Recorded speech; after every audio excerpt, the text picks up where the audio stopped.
Palakpakan po natin, Sir Boyd, again. Unang sa lahat, gusto ko magpasalamat sa inyo for coming over. Bagamat may mga karanasan tayong hindi maganda sa labas, but still, pinaanyayahan po natin or inaccept po natin yung pag-invite ng mga nag-invite po sa atin.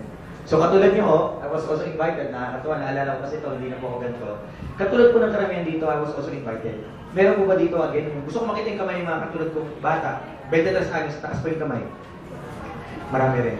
So katulad po, nung ako po na-imbitahan, nakakatawa, hindi ko alam kung pareso tayong naramdaman when I was invited here. Meron po ba sa kwartong ito na-imbitahan ng more than 10 times? Taas po kamay. Meron po ba? Sino first timer sa harapan? Gusto ko makita. Saan ilang beses kayo imbitahan dito? Ngayon lang po. Grabe, palakpakan natin. You're so fortunate. You're so fortunate. And you know why? Because not everyone is blessed to believe. Tama po ba yun? But it says, it is written, that once you believe, the rewards are overflowing. Nung ako po na-imbitahan dito, nakakatawa, I would like to take this opportunity na pasalamatan yung tao nag-invite sa akin. Yung tao nag-invita po sa akin is someone na sobrang nung una. Kinakahiya ko siya, nahiya ko sa kanya kasi the way she invited me, nakakatawa. Paano ka sa rin-imbitahan? Anong sabi sa'yo? Kung gusto lang mag-attend, alam nyo sa akin, nakakatawa. The way she invited me, ang sabi niya sa akin, gusto ko ba daw yumaman? Pag ikaw tinanong ng gano'n, ang maisip mo. Diba parang kalokohan? Ang nakakatawa, she invited me 10 times. Guys, tanongin niyo ako ilang beses ako tumanggi. Tanongin niyo ako ilan? 20 times. Ganun po ako negative. Ako po yung tao na tipong pag pinakita mo na maganda, ang hinaharap ko hindi maganda, yung pangit. Ganun po ako. Until such time, katrabaho ko siya po yung nandito kanina, si Miss Georgian. Palakpakan si Miss Georgian. Nakakatawa. Iniimitahan niya ko, pares siya ng kulit, you know what? Pares kami ng sweldo that time. I used to work 8 to 5 just to make 382 before. Samantalang itong tao itong babae ito, napakaganda. Una, nineneglect ko siya. Ayoko, tigilan mo ako, scam yan. Ginagano ko siya. Pero you know what? Every week, pinapakitaan niya ako ng cheque. 5,000, 3,000, 6,000. Until such time, her income became 50,000 pesos in 1 week. Tumahimik na po ako. Bakit po? Ganun naman po tayo eh. Kung sino pa yung wala, siya pa mayabang. Tama po ba? Yes! Kung sino yung maporma, siya pa yung walang dating. Tingnan niyo yung katabi niyo. Tingnan niyo. Diba?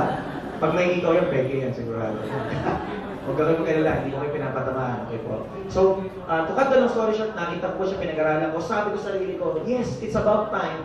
I believe. Sino yung mga kailan ko dito, china-challenge ko po kayo. China-challenge ko po kayo. Sa mga kailan ko dito, when you go home, bakit mo gagawin sa real? For one reason. Number one, you go home, pag uwi mo sa bahay, tingnan ng magulang mo. At tingnan mo matulog. Pag nakita mo siya ngayon na hindi na siya, yung mukha hindi na maliwalas, kaibigan, sigurado hindi na po natutuwa kayo sa buhay. Medyo naghihirap na po yan. I believe, as young, as I am, bilang mga kabataan, it is our moral obligation na tapusin na po yung paghihirap ng ating mga magulang. Tama po ba? Nakita ko ito, sabi ko sa video, 12,000. Yes, malaki. Tama po ba? Malaki po yun, especially sa katulad kong bata. Pero you know what? Ang nakita ko po hindi yung 12,000. Ang nakita ko po is yung pwede kong makuha. Tama po ba? Kaya suggest ko dito sa mga tao na hirapan sa 12-8, tanggalin mo yan. Bakit? Ang 12-8 po malaki paggastos. I'm sure sa kamay nyo ilang 12-8 na dumaan. Tama po ba? Pero ito po isipin nyo, kung ano yung makukuha nyo. Hindi mahalaga yung lalabas mo, ang mahalaga yung makukuha mo. Katulad ko po, ang kaganda dito, you can start with part-time. Ginawa ko siya part-time and fortunately, ito po yung sample. Sample lang po ito. So katulad ko, 382, in 1 month, 10,000. Sa isang 22 anyos, pwede na po sana 10,000, tama po. Pero naisip ko sarili ko, hindi naman habang boy single ka eh, tama po?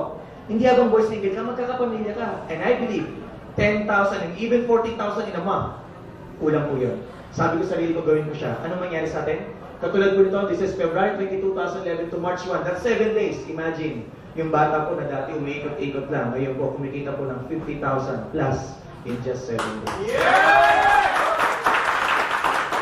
Nakatawa po. Alam niyo po, this is the first time I earned this kind of money. Sabi ko sa sarili ko, dahil negative nga po ako, pero nyo, 53,000 in 7 days. If you will divide that, ladies and gentlemen, in 7 days, probably you're earning 7,000 per day. Tama po ba?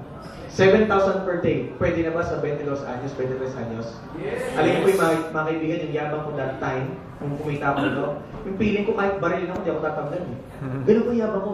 Ang nakakatawa is this, since negative ako, hindi pa rin ako naniwala. Mantakin mo, may check-in ha, hindi pa ako naniwala. What I did, tanungin niyo ako ano? Pumunta ako sa Metro Bank, katulad ng ginawa ni Sir Jan, pinengkas ko siya, Nakita ko, sabi ko, Miss, sa teller, Miss, pwede bang yung 50,000 gawin mo tig 100? Parang medyo marami.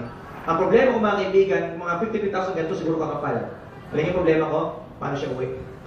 Kaya ginawa ko, yung ibang pera nasa kanang bulsa, yung ibaw nasa kaliwang bulsa, yung ibaw nasa ilang sapatos. Alam niyo kung saan pinakamarami? Tanungin niyo ako saan? Sa brief ko, nakatali pa. Para alam mo na kahit ma-hold up ka, di ba? Pero you know what? Ito nakakatawa.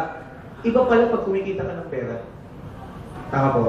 In just a matter of 7 days, ito yung mararanasan. Tingin niyo pag naranasan niyo, I want you to experience this also. Pag kumita ka ng pera, sarap ko magbilang. Especially pag sa'yo. Alam mo yung 50,000 yung tipong 48, 49,000, 51,000, 52, tapos wala pa sana sabihin mo, teka, parang kulang, ulitin ko nga ulit. Oo, di ba? Alam mo naman magkano, kasi ikaw yung cash. Pero nakakatawa dito, mga kaibigan, after a week, shortcut na po natin, kaibigan sa isang 23 anyos, 3 weeks, is 76,000. Pwede na po ba? Pero I hope mga kaibigan, hindi po, we don't like something na mayabang. Ang gusto ko pong pagmalaki dito mga kaibigan is not the money. Alam niyo po ano? Alam niyo po ang gusto kong pagmalaki dito is not the money. Don't get me wrong. Alam niyo po ano? Talangin niyo ano? It's the time. It's actually the time na pwede mo masave pag ginawa mo to. Because I do believe your time, all of you will agree with me. Your time for your family is more important than money. Yes. Your time for your loved ones is more important than money. And your time for your God is more important than money. But sometimes, because of lack of money, yung time na para sa mahal natin, nababaliwala. Meron po ba sa kwartong to, naimbita ng barkada, gimmick daw? Unfortunately, you said no. Bakit? Hindi mo masabi wala kang pera. Meron ba dito mga nanay, katulad ko, when I was a kid, I used to believe ang spaghetti ng Jollibee nakakalason. Bakit to? Pumunta kami ng Jollibee, sabi ng nanay ko, huwag daw ako magturo. Pero dahil bata, gusto ko ng spaghetti, sabi sa akin, huwag ka magturo ng spaghetti, anak, nakakalason yan. Mantakin. Mahal mo sa buhay. Niloko mong nakakalasang spaghetti dahil wala ka ng pera. Tama ba? Meron ba ditong bata? Nagturo ng laruan? Sabihin sa'yo, iiwanan ka pa nagturo ng laruan? Eh bakit? Hindi naman nagturo ng rep Hindi naman nagturo ng TV, laruan lang yun. You know what guys? What's my point? Gawin mo natin real. So that time will come, yung mga gusto ng mahal mo sa buhay na hindi mo nakuha before, ikaw ngayon magbigay sa buhay. Ano ba? That's the true essence. Because sa mga dito, bilang panghuli ko, sa mga taong nandito, kung ikaw ngayon, na-problema ka sa pamasahe, kung ikaw ngayon, na-problema ka sa pan-tuition mo, kung ikaw po ngayon, na-problema ka sa babayaran mo, kuryente, ilaw, tubig, kung ano pa man yan, kaibigan, huwag ka mag-alala. Bakit?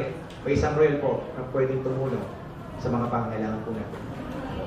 Tama? Sa mga taong nandito po wala nagdududa, I suggest mo kayo magduda. Bakit? Tanungin niyo ako bakit? Nakakaduda po kayo, hindi real. Alam niyo po ano? Nakakaduda ngayon. Kung nag-aaral ka, ano yung nag-aantay ng trabaho sa'yo? Nakakaduda ngayon. Kung nagtatrabaho ka, magkano ang natitira sa'yo, kaibigan? Dito po sa rin, huwag na po kayo magduda. Bakit? Kung si Sir Boyet lang, tama po siya. Magduda tayo. Pero as you can see, Sir Boyet, ako po, maraming tao, lahat na po eh. Ibig sabihin kaibigan, pag ginawa mo real, sigurado, meron at meron at merong mangyayari sa inyo kaibigan. Kaya magduda.